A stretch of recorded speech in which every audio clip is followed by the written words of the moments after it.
So this week we're talking about dynamic programming, which is basically the concept of working backwards through a problem. Some problems are designed such that working backwards is much, much easier than working forwards.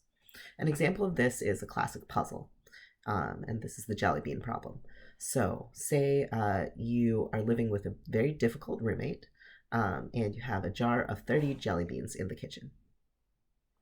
You eat jelly beans in the morning, your roommate eats jelly beans in the evening, and you each eat 1 to 3 jelly beans every time.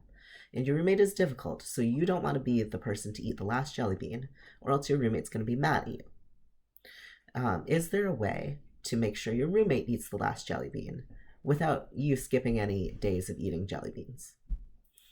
So going forwards, this is pretty difficult. You're going to eat 1, 2, or 3 jelly beans from a 30 jelly bean jar.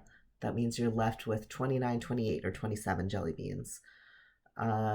Okay, and then your roommate's going to eat 1, 2, or 3 jelly beans. Now you've got anywhere from 28 down to 24 jelly beans. And suddenly there becomes lots and lots of cases, and it's pretty difficult. So maybe this is a little bit easier working backwards. So you're going to eat your jelly beans in the morning, the last morning you eat jelly beans. One way to guarantee that your roommate eats the last jelly bean is to leave 1 jelly bean, because then your roommate's going to eat jelly beans in the evening. Your roommate will eat 1, 2, or 3. There's only 1, so they're going to eat 1, and then it'll be over. And that's the only way you'll guarantee it. If there's more than 1, your roommate might not take all of them, and then you'll still have jelly beans the next morning. Okay, so you want to leave 1, and then let's think back to then the previous day. How many do you leave your roommate the previous day in order that you'll be able to leave 1 today?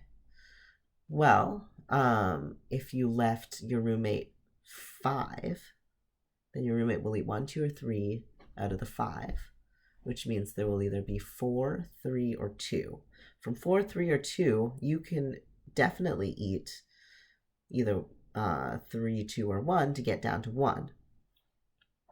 So that means if you want to leave your roommate 1 jelly bean today, you have to have left your roommate 5 jelly beans yesterday. And then we can repeat this. The day before that, you want to have left your roommate 9. Basically, if you have 4, a difference of 4, then your roommate eats 1, 2, or 3, and then you can finish the rest of the 4 and leave the correct number the following day. Okay, so then we can go up. So 1, 5, 9, and so on. 13, and then you're basically, it's 4 times a whole number plus 1 is a good number. So the last good number is 29 to leave your roommate.